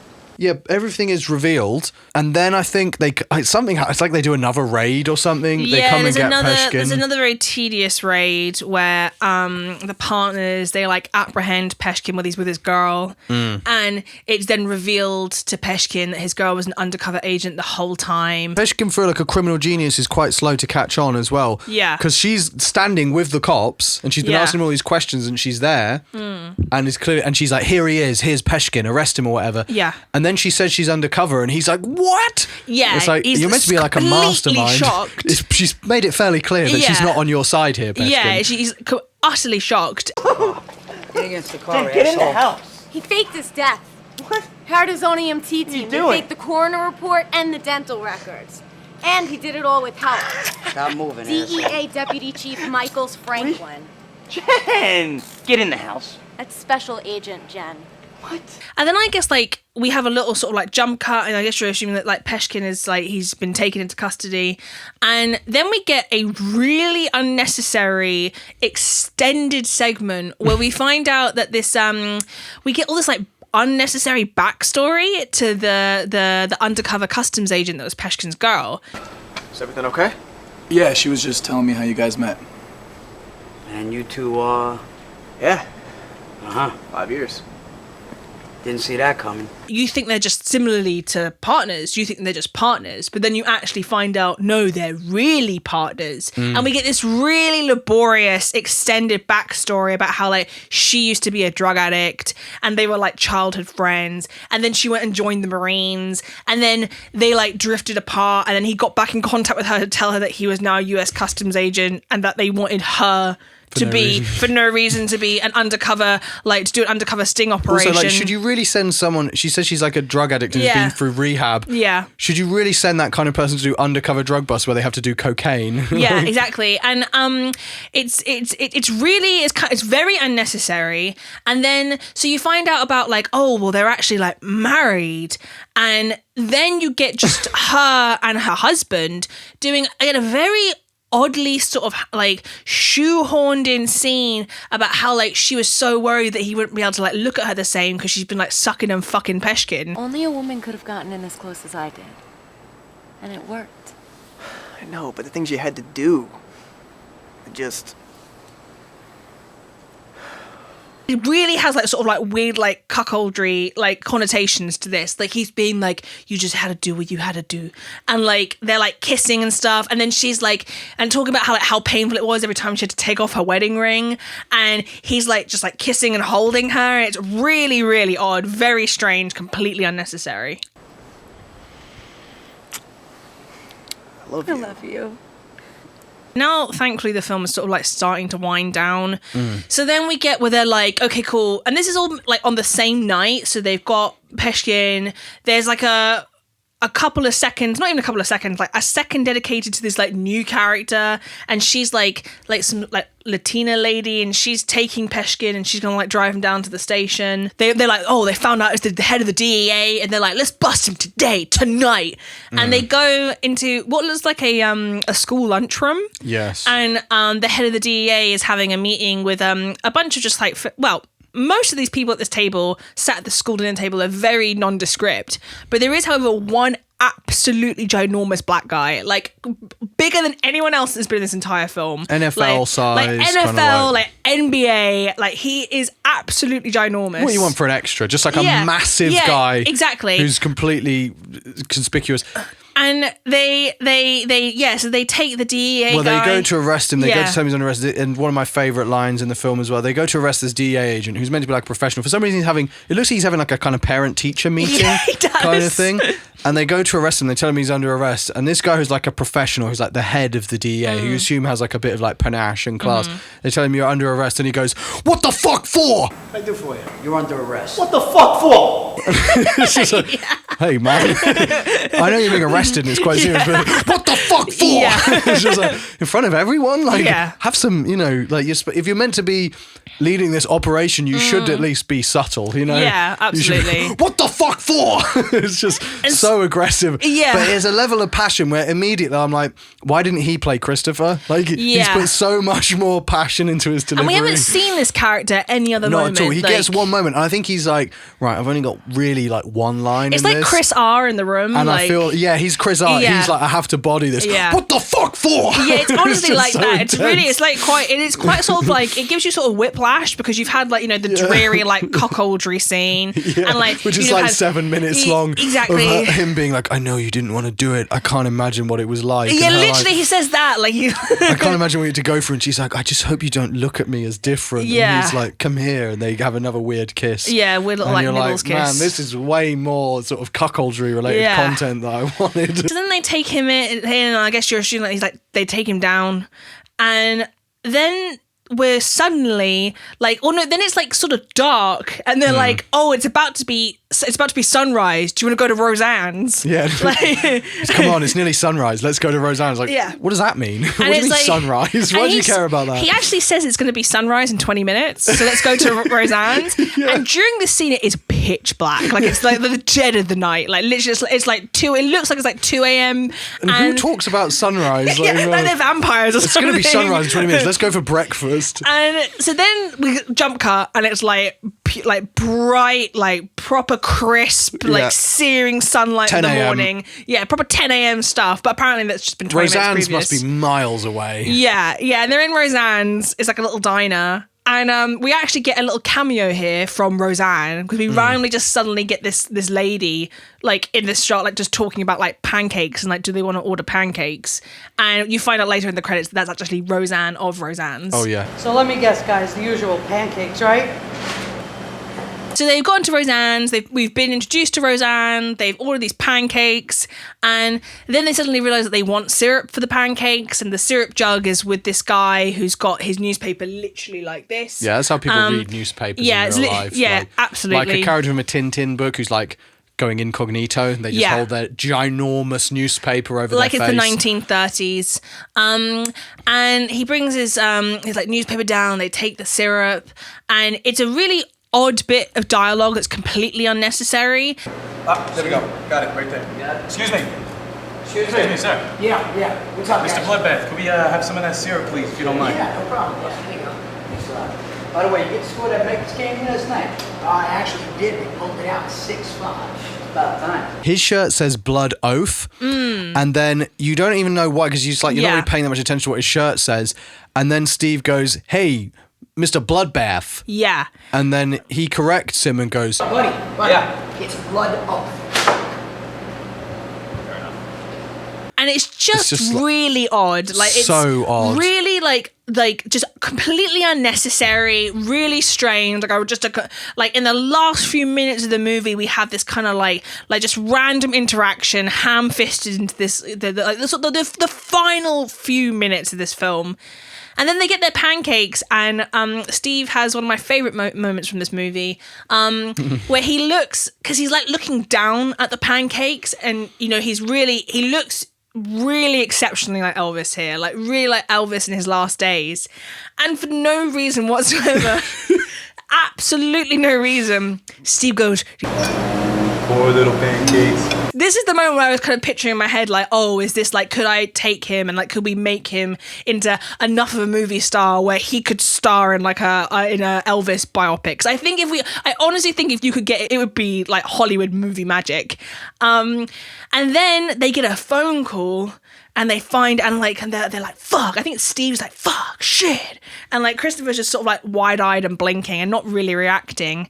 And this is where we get the final twist of the film. Uh-huh.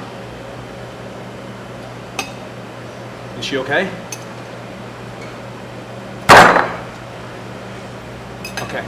Okay. Chris, What the hell happened? you're not gonna believe this. They found Detective Dana's car flipped in a ditch on the side of the road. Oh, shit. What about, is she okay? I mean... No, she's gone. And what about Peshkin? Peshkin's gone too. Captain wants to see us right away. Shit. Come on, let's go. Well, here we go again. Peshkin is gone, nowhere to be found. And then it's sort of like, And life they get goes up, on for the partners. They leave their poor little pancakes. It never stops. But it's like, normally when you do one of those, their work never stops. Because Yeah. he does a voiceover and he's like, it's tough, this job, or whatever. You know, Yeah. he's like, it never stops, blah, blah, blah. You know, this job may suck. The pay, the stress. But at least we don't have to go at it alone. Partners? Partners. Normally you do that when you're seeing, oh, there's a new criminal they have to Yeah. investigate. So their job is obviously going to continue. But with this, it's like Peshkin is still alive.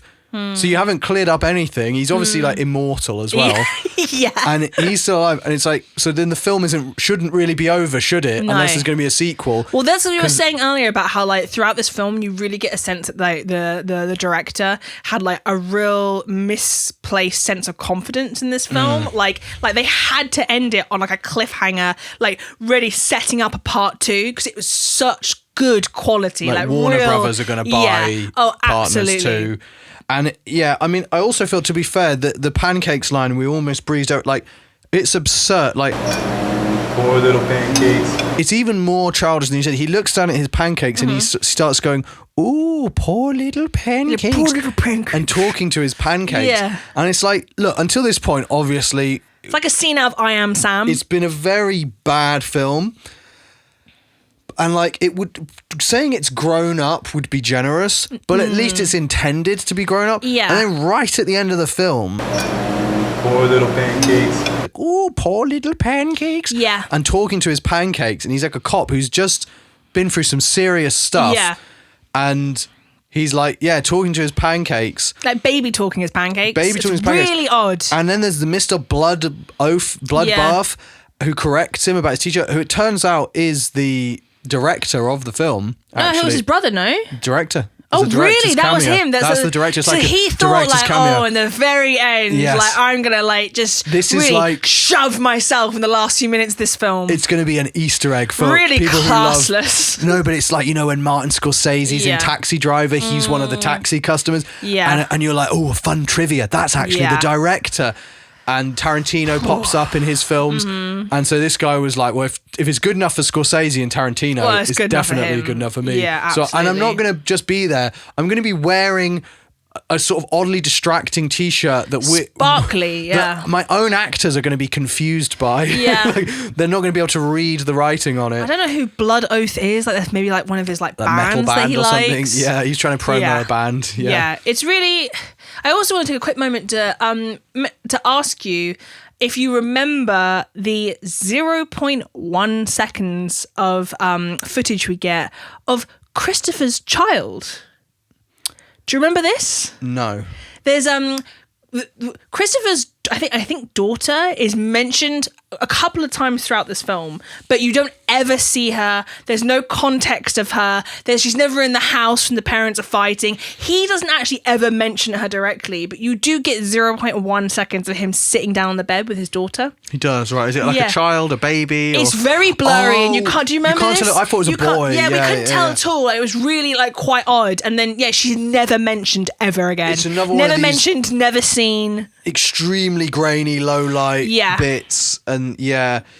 And so basically after the pancakes thing and they get the call that Peshkin's still alive and they have this like oddly kind of like a Scrubs voiceover kind of at Yeah. the end where it's like, and there you go, you got your partner. It's like, not really. This No. guy who keeps killing officers and stuff, Yeah. and, like pistol whipping you guys is still alive. Yeah. The case is ongoing. You haven't solved anything. But Nothing be has been prepared achieved. for part 2. Like, to be continued. You'd think they would put to be continued if they. Yeah. That's the sort of thing they would love, but maybe Yeah. they're trying to be a bit more. Yeah. Yeah. So that's the film. So ratings. I do have some info. You've got some about like the trivia film. about the film. Let me give my ratings first, and Yeah. then you can blow our minds with some trivia. I know we're going to have to always explain this in case anyone's Yeah. new to the channel. Basically, we do a rating for what the film genuinely deserves, like objectively, as it's an intended What it piece intended of to work. do, exactly. And then we do a rating for how we enjoyed it as an amusingly bad film. You can sort of basically. summarize it like the intentional score and the unintentional score. Yeah. The ironic score and the unironic Exactly. score. So Okay. what do you think this film really deserves? Like, for what it set out to do. What did I give goal 3? I think I gave goal 3 a 2. We're making them too relative. Just what I'm did you... going to give this, I think, a 3 out of 10. I'm very torn between 2 and 3. The 2 would be because, as we mentioned, there are just so many fundamental flaws with the film. The 3 would be like, there's a coherent plot. A lot of these films we watch, you can't take anything. No. But then I was thinking, because we were watching it, and I was thinking, like, obviously we watch these films for a joke. I was thinking, like, if you don't have that sense of irony about watching stuff, who was this for? Yeah. Who would just watch? Imagine how bored. Like, even if you're in prison and there's like 4 DVDs, you just watch one of the other ones. Yeah. You'd watch like Love Actually like Imagine 100 being one of times the before you'd actors watch this once. in that starred in this and like watching it for the with your first time. family and stuff. You're like, here's my movie. Like it's just. I mean, you'd have to really be a very humorless person to not find it funny. But if you're just looking at it straight on, I've got to say 2. You can't say it has to be 2. I'm tempted to revise my score to a 2. Yeah. When you consider how I know what you mean, but we're not really detaching ourselves from the irony part of it. When I think about the production value as well, I'm going to have to give it a 2. I'm going to revise my score. I'm giving it a 2. We're both on the same page about a 2. 2 is almost generous, and the only reason it's really getting a 2 is because we've seen worse, and because. Yeah, as you say, you can follow the plot, but a 3 is generous, really. Because there are some Hollywood movies that are like 3s. Yeah. And, this is a 2. I'm going to give that a 2. Now, the most important score, the ironic scoring. This film have a lot of these movies has what a lot of these movies don't have. A lot of Christopher-esque dialogue from you in this video. You're calling he, she, and saying that this film have and stuff, mixing up your singles and plurals. Agenda. What's on the agenda? This film has what a lot of these bad movies don't have, which is like very high rewatch value. Yeah. So that immediately is going to be seriously bumping up some scores. I genuinely think I'm going to give this film. I think I'm going to give it maybe an 8 out of 10, potentially thinking 9 out of 10. I'm with you on 8. Yeah. I'm saying it's a 2 and an 8. Yeah.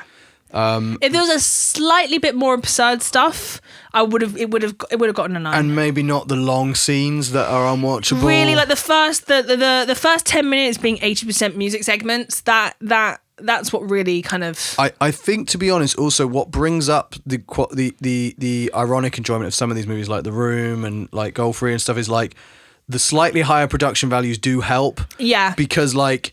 They've got the money to just put these like turds on screen. Their horrible ideas are in such more like clarity, whereas in Partners it is obscured. It's very ugly to look at. Very ugly, and whilst that's funny in a way, and also the audio. There's a lot of like bad movies that are almost unwatchable because the audio is so bad. Yeah. Partners just about skims that line, but if the audio for Partners was better, I probably would have given it a 9 out of 10. Yeah, I'm giving it an optimistic 8 out of 10, hoping that we'll grow to enjoy Partners more and more with time. I'm sure we'll revisit it on this channel. Yeah, absolutely. I think maybe with a guest, because it'd be interesting to, see it through someone else's eyes, but I think, if it has the same rewatch value that I have, for example, like, I mean, I wouldn't want to whack it on tonight, but if we did, I could still have a laugh, whereas there's some really of these is quite a statement, because a lot of these films, when we were doing the rewatches, like, we haven't really been enjoying them, but Partners, honestly, I really did quite enjoy. Yeah, there's another one coming up which we keep mentioning, but I'm dreading having to watch it again. I hate it, and it is the worst. I hate it.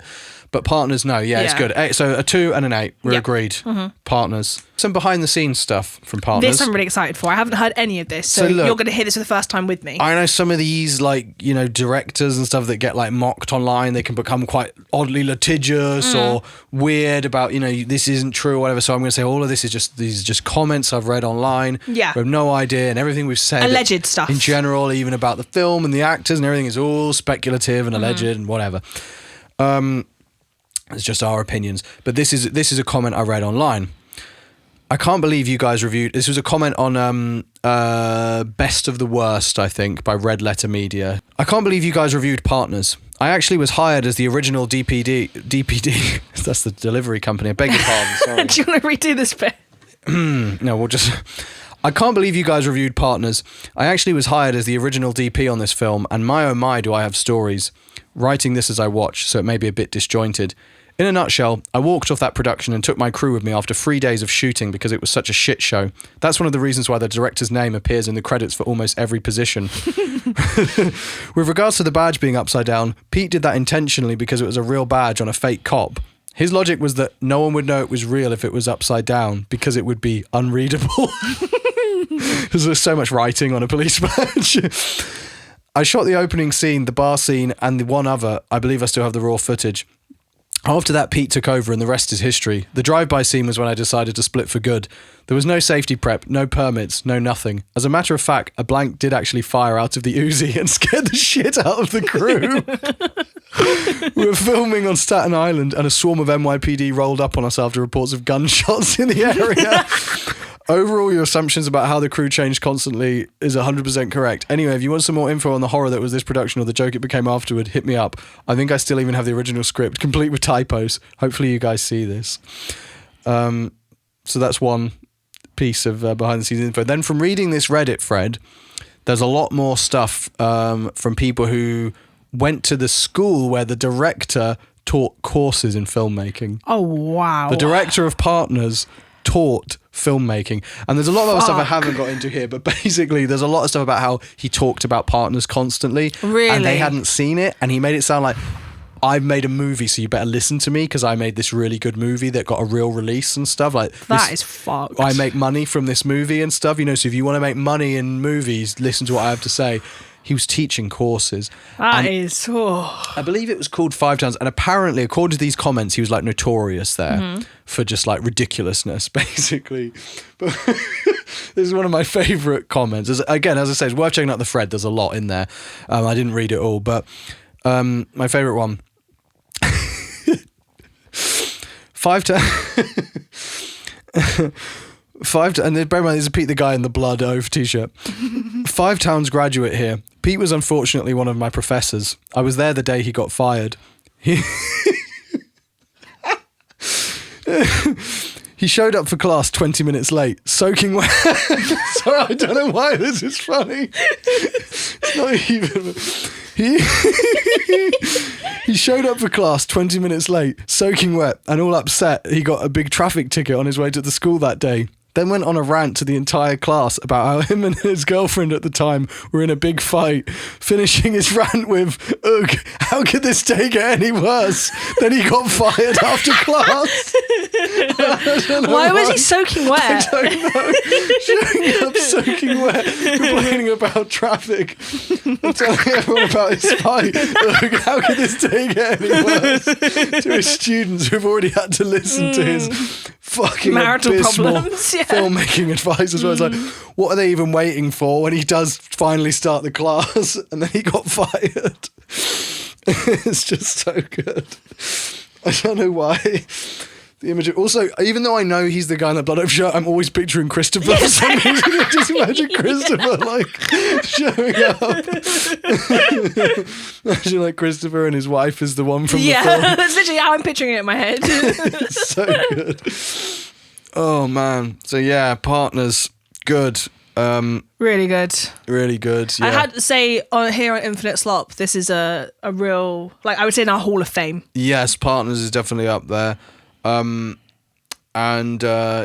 think we'll maybe at some point we might get someone from Partners on the show to talk about. I'd love to interview someone who worked on Partners. Or maybe we can ask that guy that's on Reddit. Maybe that guy, yeah. Someone definitely would love to. I would like to, ideally though, to get someone who was there for the whole thing. I'd really like to get the guy who played Peshkin, but he might not want to do that after hearing what we've said about him. No, to be fair, no. He might like my overly masculine impression I did of him. He might like that, yeah. But then we should finish by saying really nice things about him and just send him this clip. I'm sure he's a great chap. Yeah. Yeah. And he's in good shape. He's in good shape. He's lean. I respect his commitment to the role. Yeah. Yeah. All right. Well, yeah. Cheers, guys. Partners.